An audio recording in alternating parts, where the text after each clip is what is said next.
Okay, hi everybody. Welcome to our webinar tonight. We have Jenny Marks here to give us a presentation, but first, Tara is going to talk about a few upcoming events we've got over the next few months. Okay, hi everybody. I'm Tara Vaughn. I'm the Commercial Ornamentals Extension Associate with UK, if you don't already know me. I just wanted to send you guys a few plugs for some upcoming flower-related events that we have going on through Extension. The first one is the KSU Small Farms and Limited Resources and Minority Farmers Conference. It is on November 21st through 23rd this month at the KSU Research Farm in Frankfurt. And I'm going to drop the link here for registration. All right.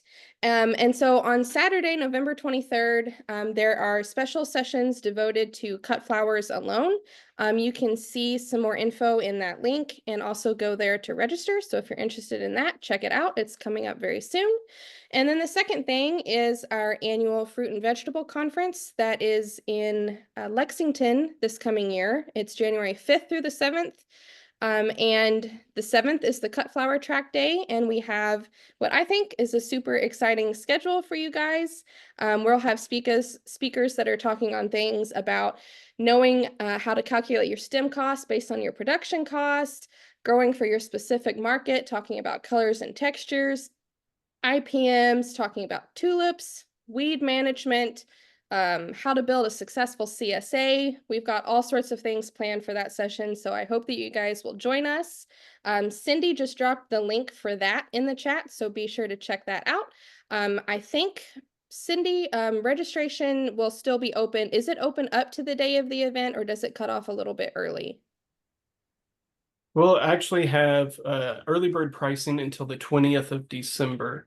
That's $80. And then after that, you can register in person at the event, also online, but that price does increase. So make sure you register before the 20th of December to get that reduced cost. Perfect. Sounds good. So I hope to see a lot of you guys at those two events. And as always, if you have any questions about them, feel free to shoot one of us in the Cut Flower group an email. Thanks, Tara. It's great to see everybody. We've got so many people here. This is really exciting, and I hope everybody is excited for the presentation we're about to hear from Jenny.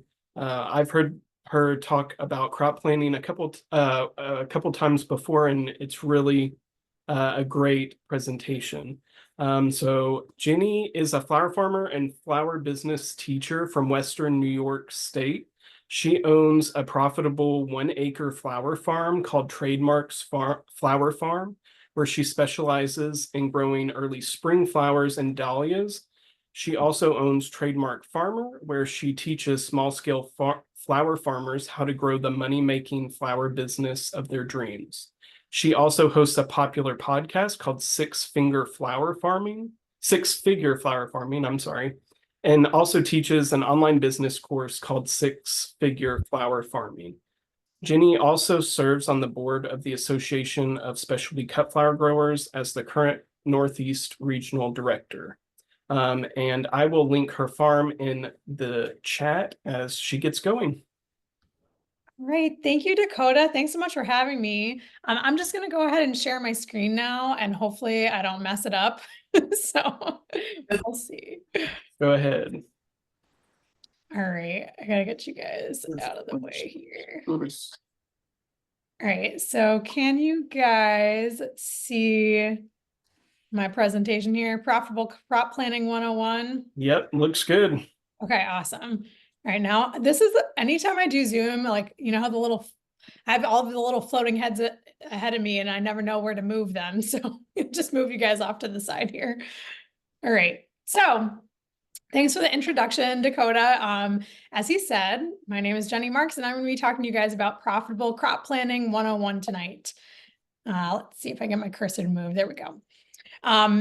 My name's Jenny, and like Dakota said, I'm just going to give you a quick little introduction so you can kind of see where I'm coming from and what my flower business is like, because that might help determine what you think about this presentation. But I own a pretty small scale cut flower farm, but small but mighty. We grow just 1 acre of flowers, and we sell mostly retail. So farmers markets, CSA, and dahlia tubers are our main sales outlets. We do a couple of little things, but those are the main things that we do with our cut flower farm.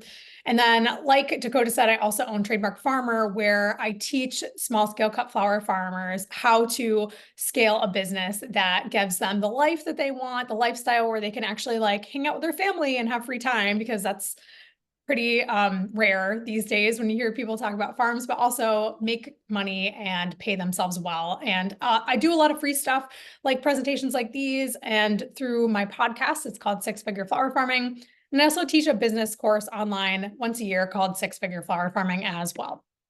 But today we're going to be talking about my 3-step crop planning process. And this is a proven planning system to hit your financial goals this season and help you grow the exact amount of flowers you need without overproduction and waste. And we're going to talk about that throughout this presentation, and how overproduction and waste can really hurt your bottom line. But this crop planning system is not just based on like when you plant your flowers and how many you plant, like that is a part of it, but it's really based on your sales goals and your financial projections. And that is what I want you guys to be thinking about your crop plan this year as we go into 2025, looking at what your financial goals are, what your sales goals are, and then making your crop plan based on that. Because otherwise you're kind of just like shooting in the dark. And we don't want to do that when we're in business. We want to make sure that we're making plans based on what we want to achieve within our business so we can get there. And so I learned all of this the hard way. I went from crop planning, the traditional way, where I kind of just like guessed at the amounts I needed to grow to earn enough money. I planned when to start my seeds according to my last frost date. And I just kind of hoped and prayed that I would sell all these flowers as they bloomed. And so I'm just curious to know how many people are doing their crop planning this way right now. You guys could pop into the chat. Can people chat? Can they like write in the chat box? Yeah, they should be Okay. able to.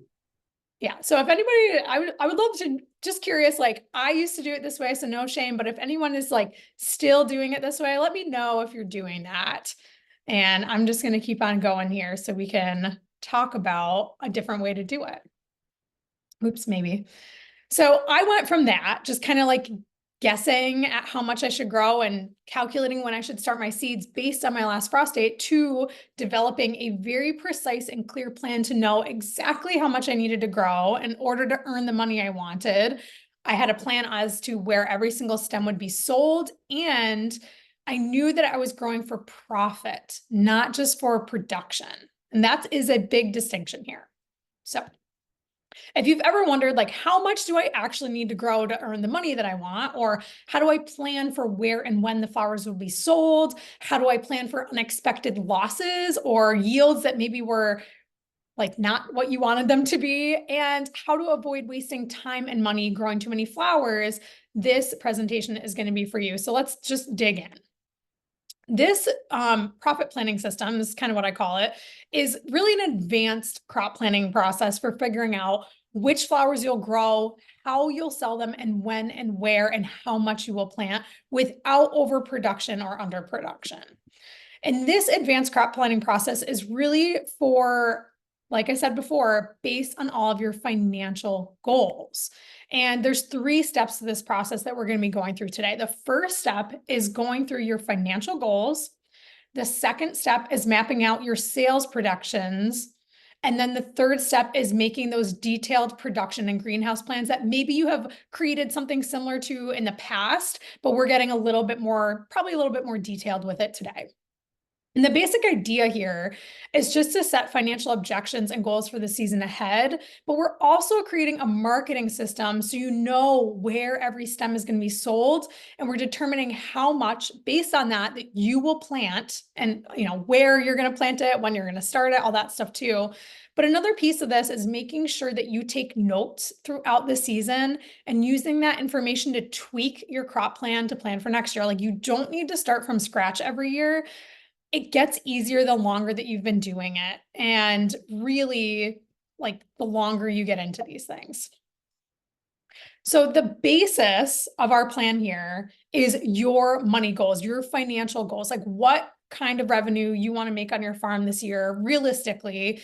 And then on top of that, we're building a marketing plan. And then finally, we're creating a production plan based on those two things. So you can kind of think of this as like a pyramid. And at the base of the pyramid, all of this is based off of your business's financial goals and projections. And I really think that if you're flower farming as a business, like if this is a hobby for you, I'm not really sure if this presentation is for you, because if you are a business, you need to be making a profit so you can pay yourself what you deserve and keep running your business and providing beautiful flowers to people in the world who really want them and deserve them. So you need a profit plan because it's really essential for a profitable and successful farm. And just simply choosing what flowers you want to grow and deciding when to start the seeds, it's not a solid plan to achieve your goals. This process is going to force you to get clear on how much money you want to make and a concrete plan to make it happen. So hopefully that sounds good to you guys. And also so you can avoid expensive overproduction so you can earn more moolah. All good things, right? And I love this quote, originally supposedly by Benjamin Franklin, that if you fail to plan, you are planning to fail. I am a big believer in making plans, like solid concrete plans, step by step, so you can just follow them step by step throughout the season. And that is really what's helped me make my farm really, really profitable. And I really think it's the key to everyone getting to where they want to go. Not to say that things might go awry from time to time, but at least we have a plan to follow and, contingencies when things do go wrong. So again, here is the profit plan system. The first step, financial goals. Second step, sales projections. And the third step, making detailed production and greenhouse plans. So let's talk about the pre-planning considerations before we jump into the first step, financial goals. So there are some things that you want to consider before we start diving into your crop planning. First of all, is who is your ideal customer and what do they want? As flower farmers, it is so intoxicating to us to like flip through all the seed catalogs and like go on the Floret website and look at all the different dahlias or whatever.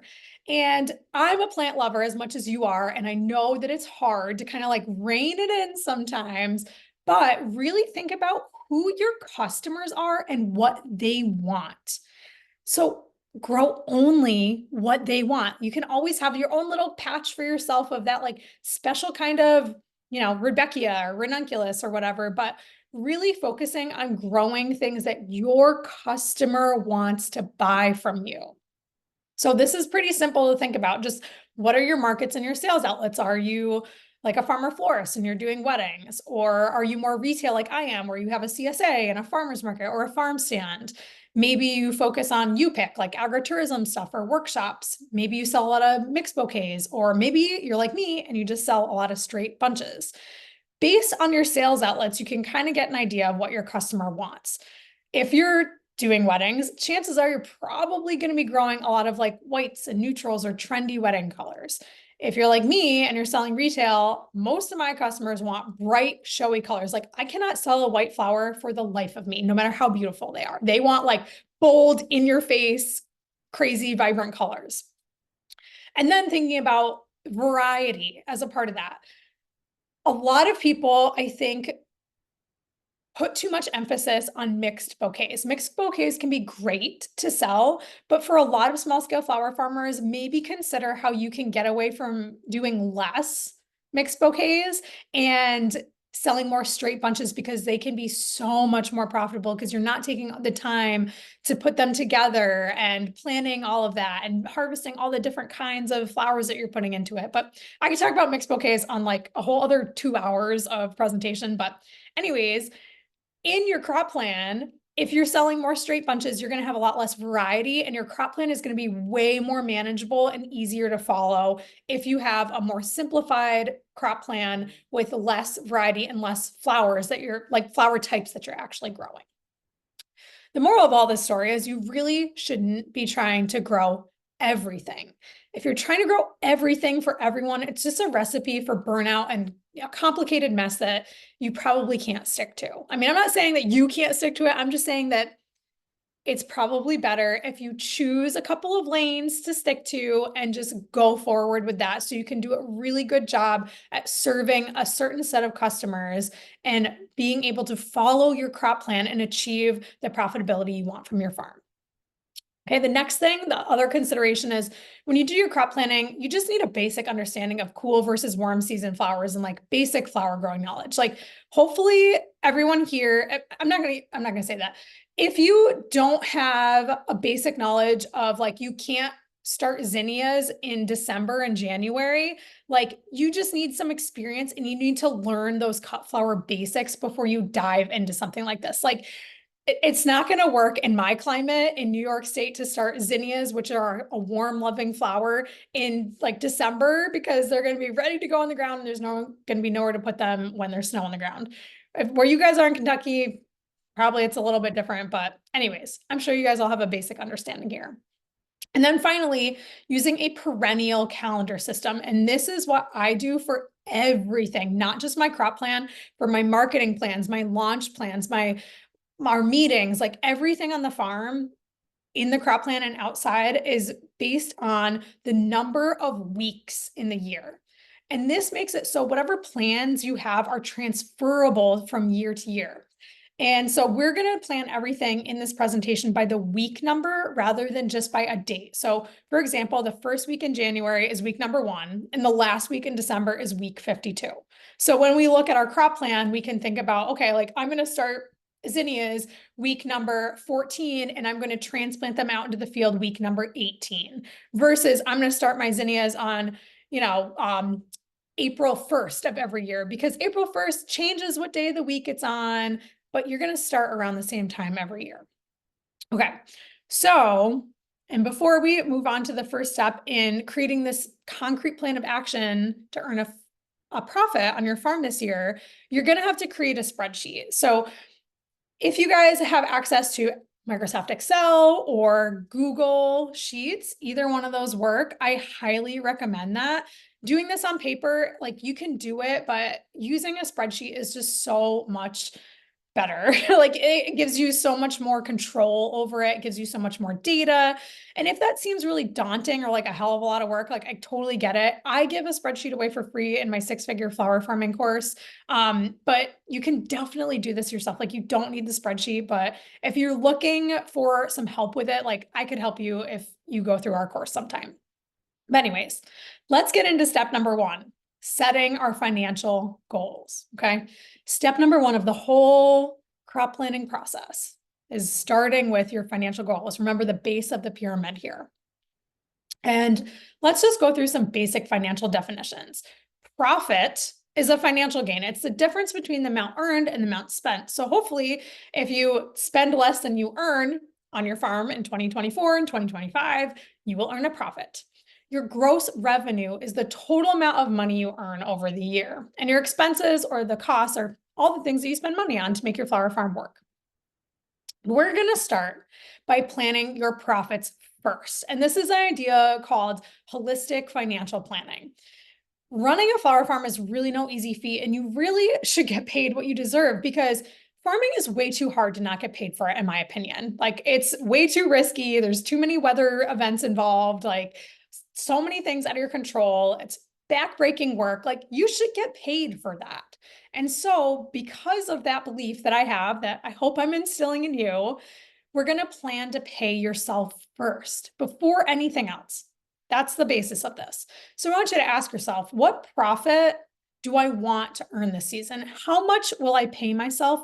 And what other money do I need for investments back into the farm? And that will help you determine how much profit you need to earn from your farm. Because generally all these things are under profit if you're like sole proprietor, LLC, which probably most of us here are. So we're going to start by just thinking like, okay, what do I want to earn from my flower farm this year? What kind of profit do I want? And then from that number, we're going to calculate our gross revenue target, and then we'll create a budget for our expenses. So let's just say, for example, that Farmer Maisie, which is my dog's name, has a 3/4 acre flower farm where she produces flowers for weddings and event florists. And this is just hypothetical. And she wants to earn $40,000 in profit this year. From experience, she knows that her farm operates at about a 50% profit margin. Therefore, her gross revenue target is $80,000. And from that, $80,000 will be budgeted for expenses. So this is how we're figuring all this out here.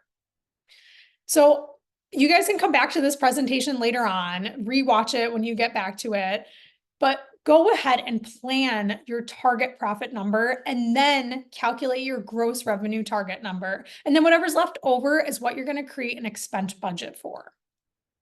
So hopefully that makes sense to you guys. If you guys questions about this stuff, I will just like pop them in the chat box maybe, and I'll come back and answer all the questions at the end of the presentation. So I make sure we get all through like the core stuff first. So that's the first step. You guys are making your you're deciding, okay, this is my profit goal. And then you're making a plan to kind of make that happen. So if I want to earn $40,000 from my farm this year, that means I need to make $80,000 in sales. And that means there's $40,000 left over for me to spend on my budget. And so your profit margin and stuff is going to, you'll know that based on past experience and possibly like what kind of, there's so many factors that go into it, like the size of your farm and your sales outlets and so many things, but choosing that based on what your farm does and what your farm needs. So the next step, we're going to learn how to make accurate sales projections. And I promise we're going to get to actual like crop planning, looking at your crops, seed starting dates and all that. That's in the last step. But before we get to that, next we're going to talk about making accurate sales projections. Okay, so step number 2, making your sales projections. So we've gone through step number 1. We're moving into our sales projections for step number 2. And then step number 3, we'll get into making our production and greenhouse plans. So when making your sales projections, it is mega, super, almighty, super helpful, I mean, to have past sales records handy. So if you're just getting started and you don't have those yet, don't panic. It's totally okay. You just have to make educated guesses at first. And that's how everybody does it. Nobody knows exactly how much money they're going to make every single year, or especially in the beginning. But if you are a farm who's been operating for a few years now and you haven't kept close track of your sales by crop or, whatever, make it a point to start tracking it this season. And if you guys need help with that, I have a free expense record, or crop expense template that you can print out and you can use. And I have a link for that at the end of this presentation that I'll give to you.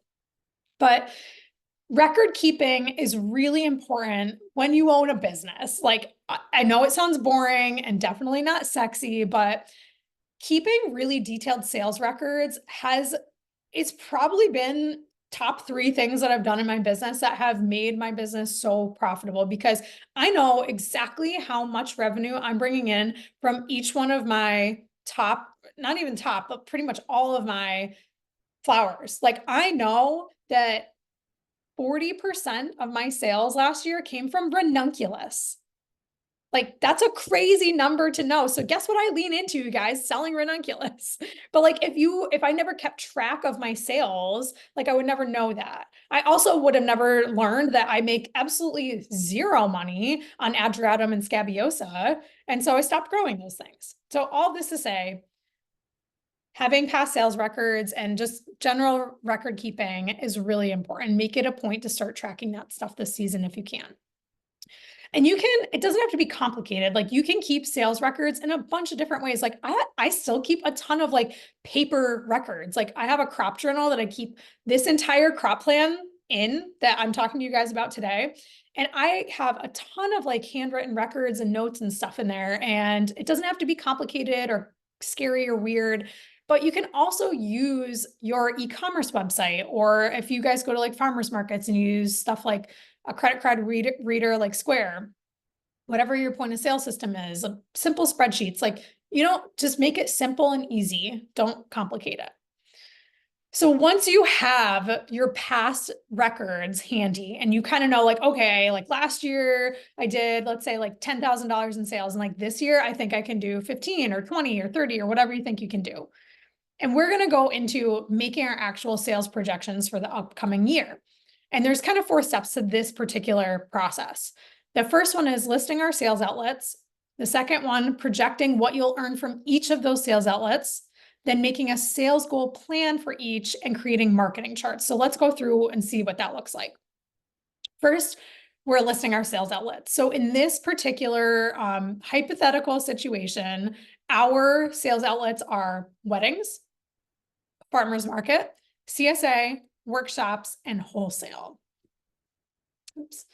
So based on, and this is kind of an old presentation, but based on past records and looking into the future, thinking like, okay, so what can I do this coming year? This particular, let's call this person Farmer Maisie again. We're going to say they are projecting that they will earn $40,000 from weddings, $20,000 from a farmer's market, $10,000 from a CSA, and then $5,000 each from workshops and wholesale, which adds up to $80,000, okay? We're gonna make sure that our projected overall revenue from all these different sales outlets equals our total gross revenue goal that we made in that first step, okay? So that first step, you're like, yep, total sales this year need to be $80,000. And now we're looking at all of our sales outlets and we're trying to make that happen here. We're trying to be like, okay, so realistically, what can I make from, you know, weddings and my farmer's market, my CSA, and hopefully this will add up to your goal. And if it doesn't, you need to make adjustments. So here we're golden. This is all adding up to Farmer Maisie's $80,000 that she needs to make. Okay. From there, we're going to make a weekly or a total sales goal plan for each outlet. We're going to divide our total sales goal by the length of your season to get that weekly sales goal. And like, obviously your sales are going to ebb and flow. You know, some weeks your sales are going to be higher, some are going to be lower, but this is just like our average target that we are trying to go for. Okay. So if you plan to earn, let's say $20,000 in total sales from the farmer's market and your growing season is 32 weeks long, you just take $20,000 divided by 32 weeks. And that means that your target is to earn $625 a week from your farmer's market.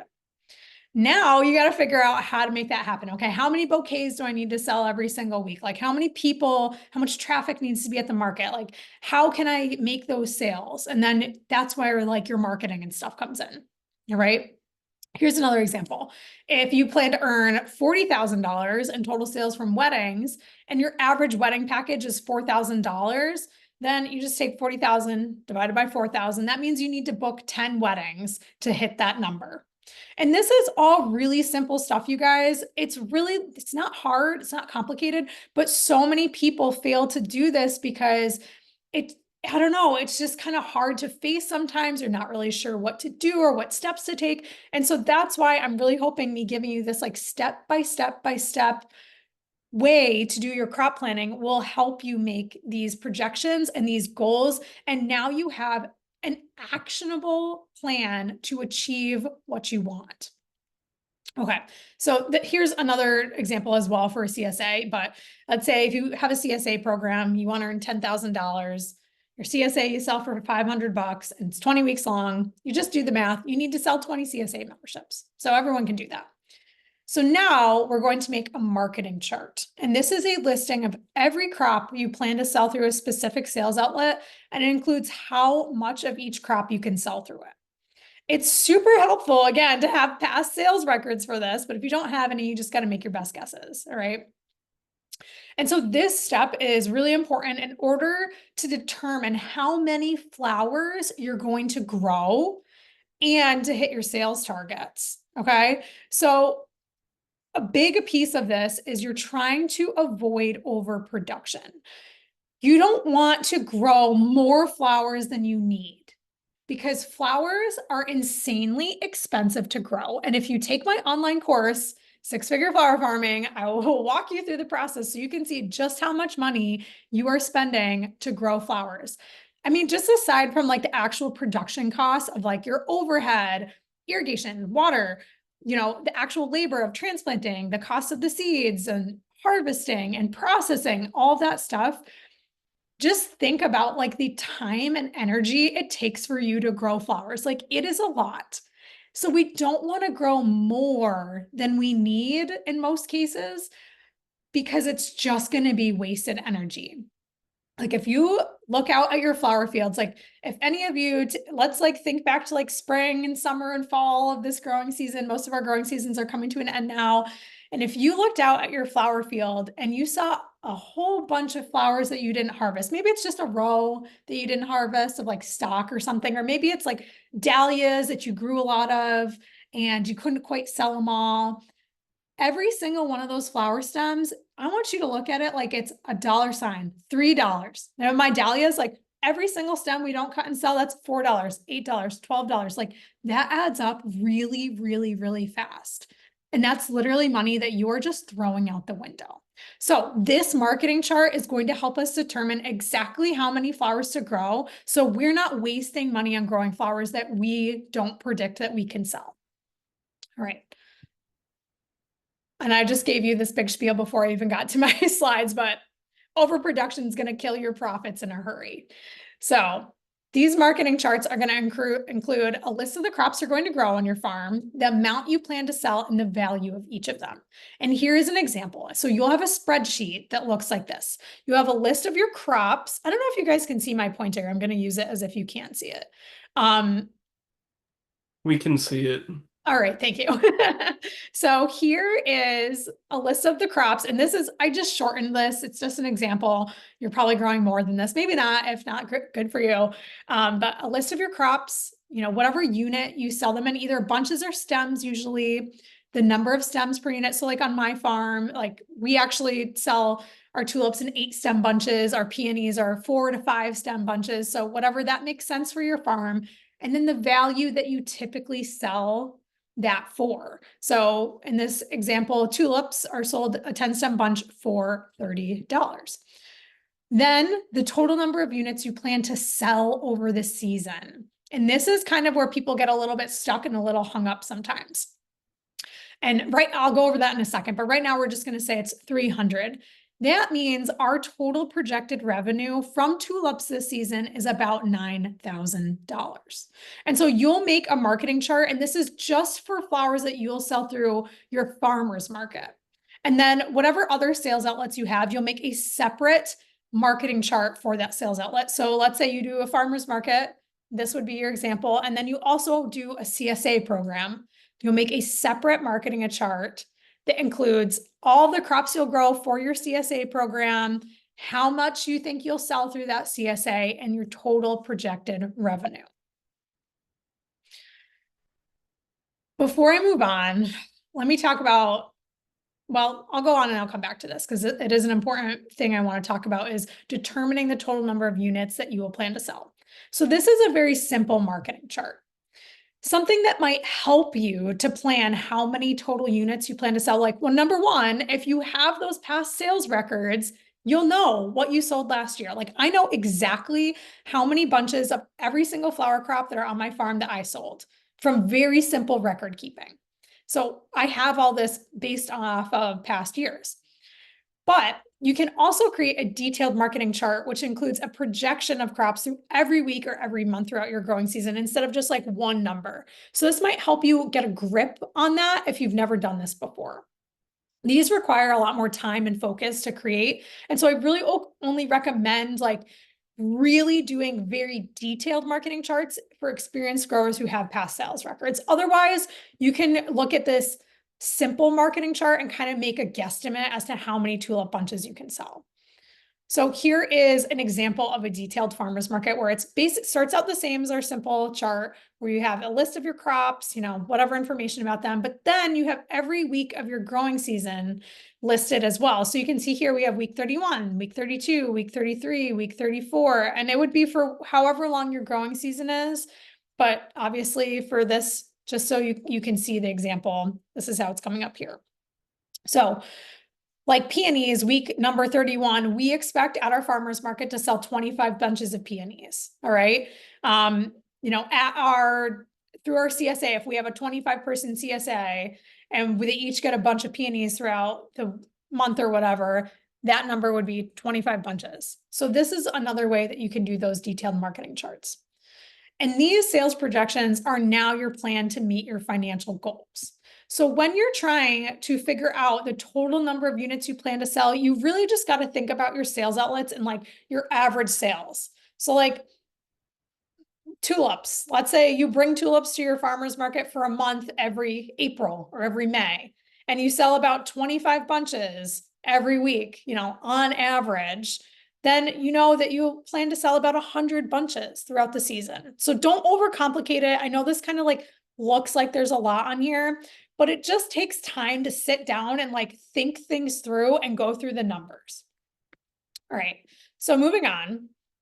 Once you sit down and you do this, like I'm not gonna lie, like this is a lot of work to sit down and do it, but it's so worth it because this is what allows you to rein in your spending, rein in like all of the budgeting on your farm and make a plan to really achieve your goals. So now, once you make these sales projections in these marketing charts, like you know exactly how much of each crop you need to produce to reach your goals. Like, how amazing is that? Like, if you know now, like, okay, in order to hit my goals, I need to grow 100 bunches of tulips, which means I need to plant, 1,000 of them, whatever. So now you have an actual plan to follow. So this is really great.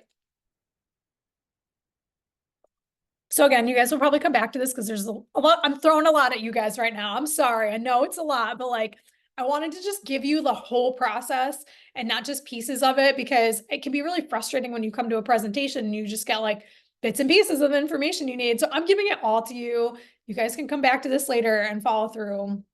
But here is just a summary of what we did.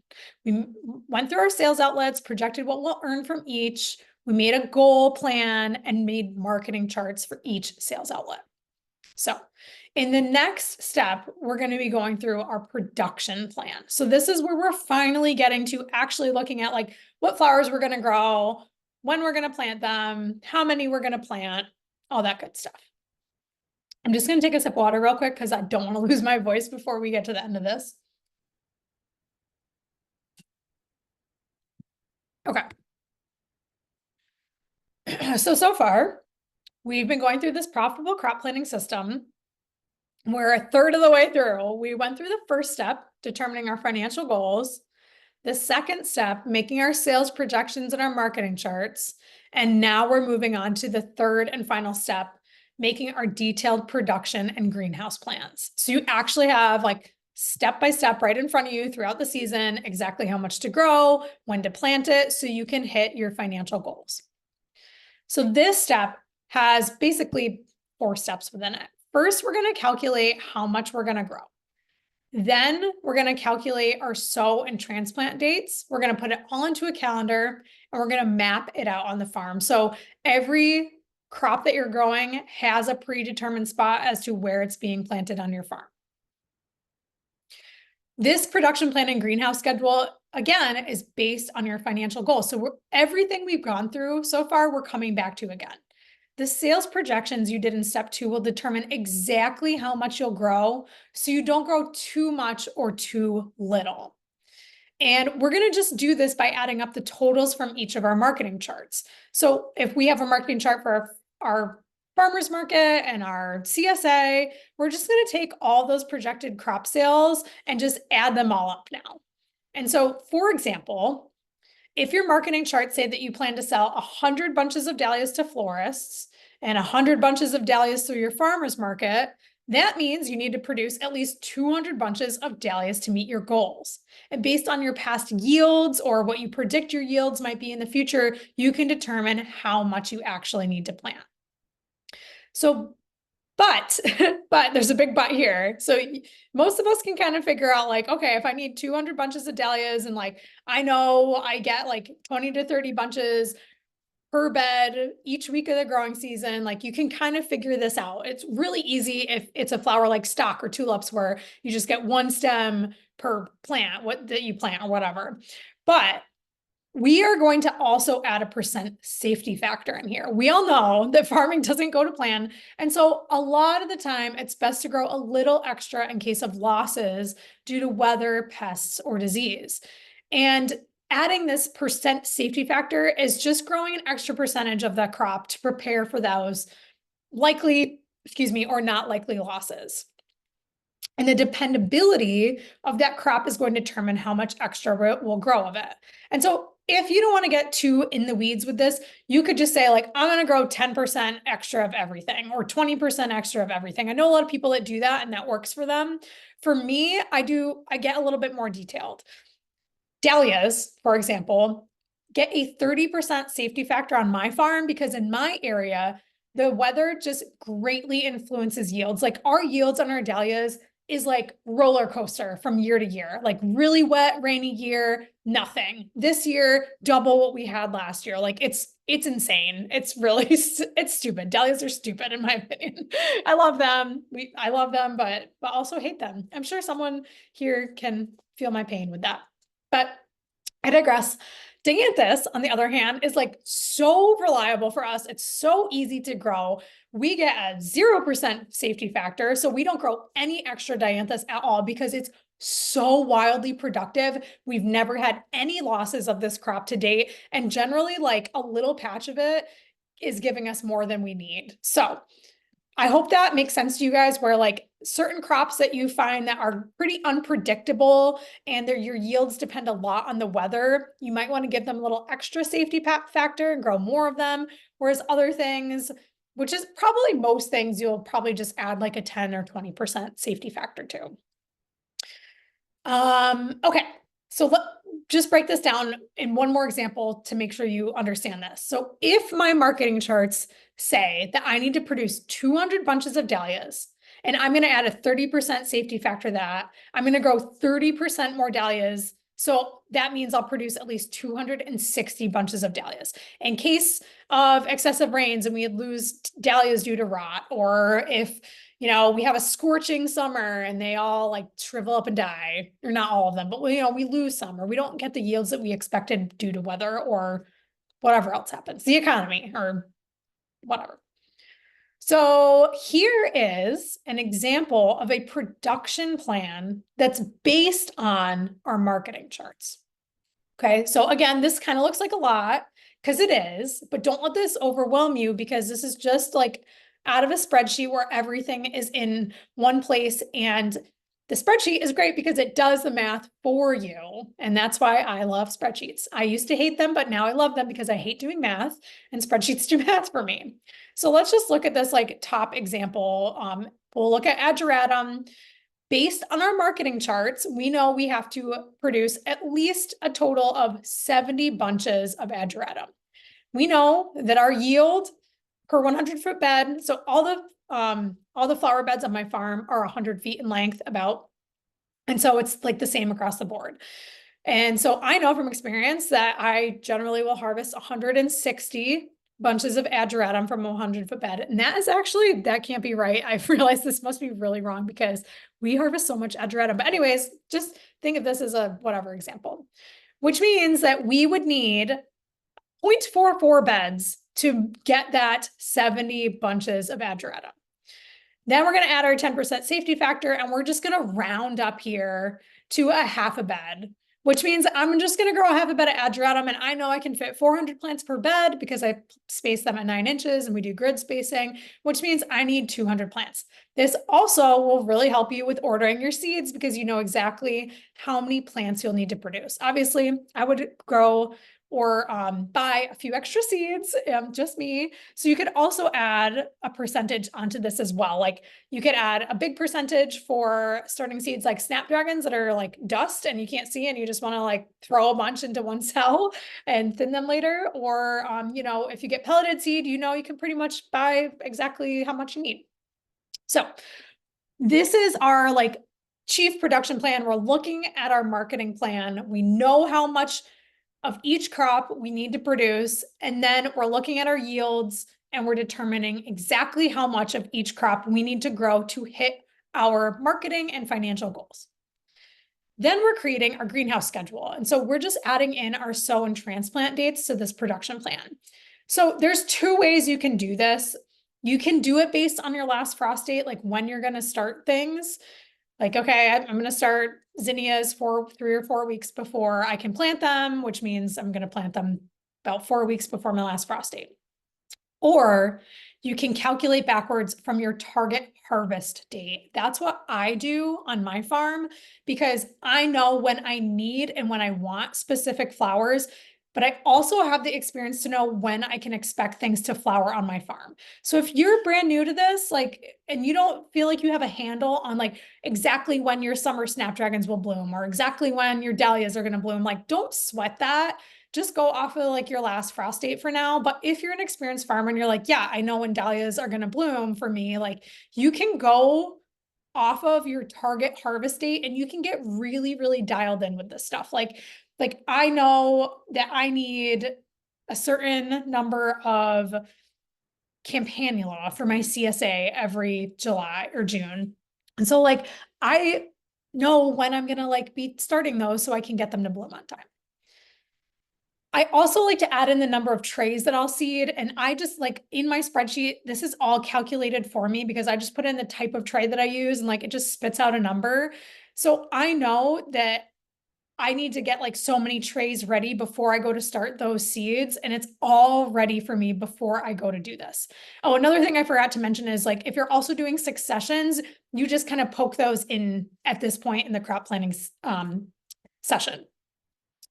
So it's my belief to have everything planned for and done before your season starts. So I just go and look in my crop plan. I'm like, okay, it's week number 13. Here's a list of the crops I need to start.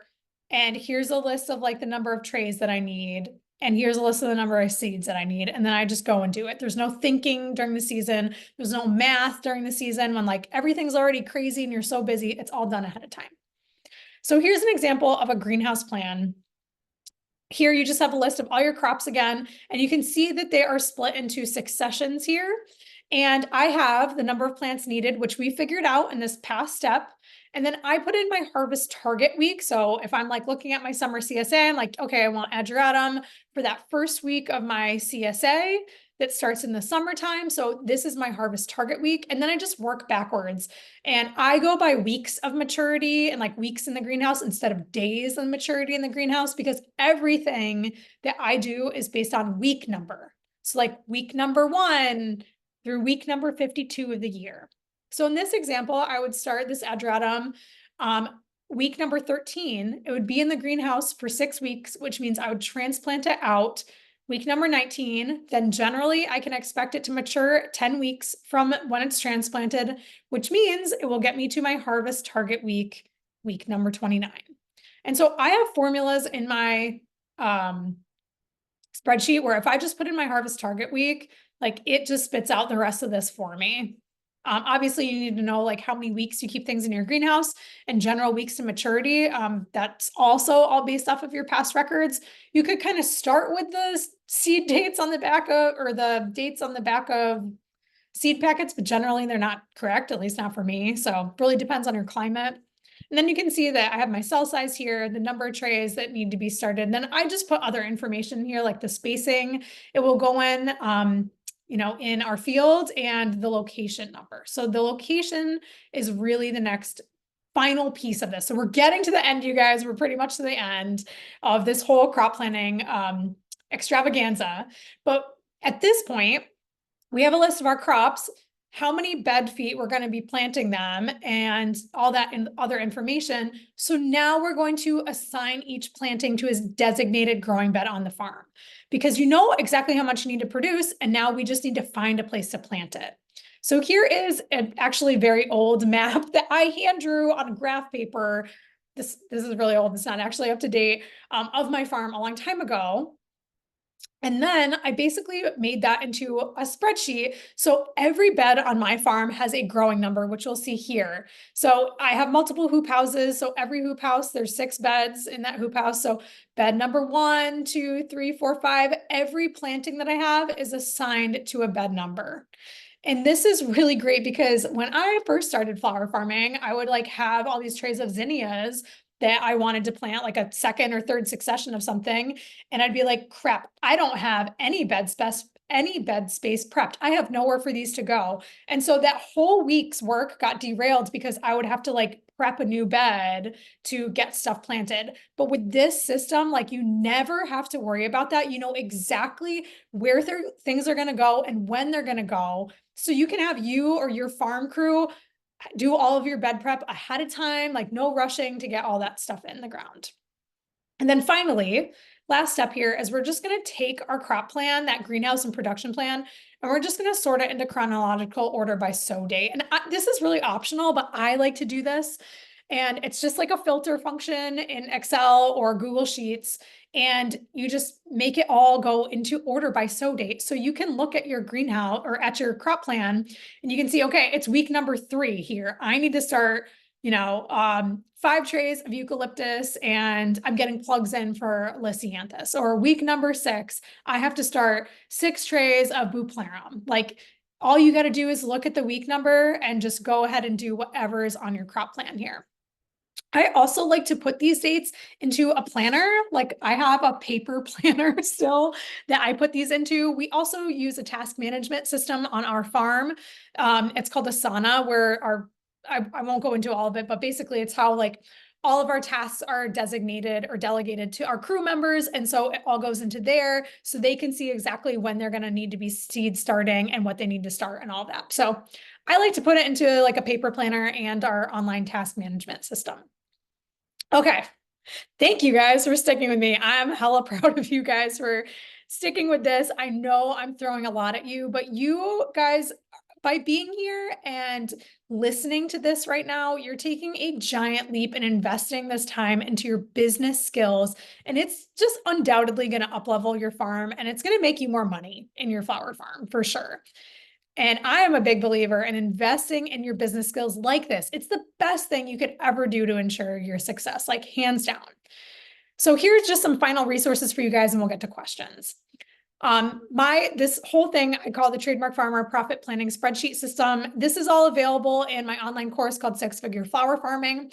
You can also go to Johnny's Selected Seeds for some really amazing resources. Just Google Johnny's Selected Seeds starting date calculator and their target harvest date calculator. So if the spreadsheet thing is like overwhelming for you guys, you're not quite sure how to make that happen and you kind of want to do it yourself, go to Johnny's Selected Seeds and they have like these calculators that you can use to determine a lot of these dates and seed starting stuff. So woohoo! Pop some bottles. We did it. I just want to say thank you guys for being here because it's really important to me that other flower farmers do things like this so they can earn a profit. And you have now, once you go through this process, you'll have a concrete, actionable plan to earn a profit. You know where you're going to be selling your blooms, where you're going to be trying to sell them. You're going to grow the right amount of flowers and you're going to be super organized. So you're not going to be sweating when it's seed starting season and you're transplanting and you got to start seeds, and you got to do all these other things. Like you're just going to have a plan to follow. It's going to be really easy. So I'm really proud of you guys. Again, if this seems like daunting and you're not really sure how to create like a multi-tab spreadsheet in something like Google Docs or Microsoft Excel, like you can join the online course and I can give you the profit planning spreadsheet where you just plug your numbers in. It makes it really simple and easy, but if it's not for you, totally get that as well. By the way, I am doing an end of year business review this Thursday, and I just want to throw this in here because if you liked this, if you got a lot of value out of this, I am doing something kind of similar, except it's way more like less information being thrown at you. And we're just going through like a reflection on 2024 and how to do that in your business in a step-by-step review. I'm doing it this Thursday. It's just like a live Zoom like this, but you can sign up at this link down below. I'll put it in the chat afterwards. Again, my class is called 6-Figure Flower Farming. It's a business course we teach every winter, and you guys can sign up for that. You can find out more through my podcast, 6-Figure Flower Farming. And that expense record sheet that I told you guys about earlier, you can download for free at trademarkfarmer.com/help. And let's get to questions. We have a few minutes left. So I guess I'm just going to go back to the chat and go through and see what the questions are. And I will go through the questions. And if you guys have any other questions, put them in the chat now and I will answer them. Okay, let me scroll up to the top here. Okay, I'm at the top. All right. Kara said, still in planning stages here, but interested in knowing standard yields. There is a really good book out there. It's called, oh geez, what is it called? It's by Alan Armitage. Someone here knows it. It's like Cut Flower Farming. What is it called? There's a book out there where you can get a lot of information on yields. It varies widely.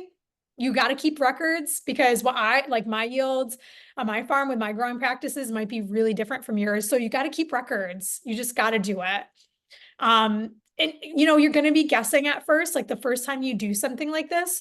My advice is to simplify it if you're just starting out and just make like the best guesses you can. Like think of a dahlia plant and be like, all right, like when I grew dahlias, like I probably got like 1 stem per plant per week, or like maybe like 2 bunches total. Like just kind of think about it like analytically like that.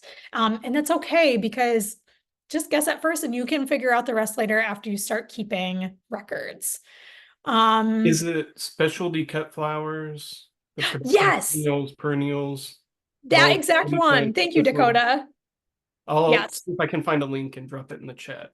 Yeah, that would be great. Specialty Cut Flowers by Alan Armitage, and there might be a co-author as well, but that's like the Bible of cut flowers. So you can find some really good information, like where to start there, but got to keep records. So thanks, Dakota. Let's see. Yeah, everyone's going to have a copy of this afterwards. You guys can have this, presentation. Okay, so Mary's asking a really good question here. How do you account for the ingredients in mixed bouquets in the marketing chart? Great question. So I make mixed bouquet recipes before I make my marketing charts. So I will, and this doesn't always work out.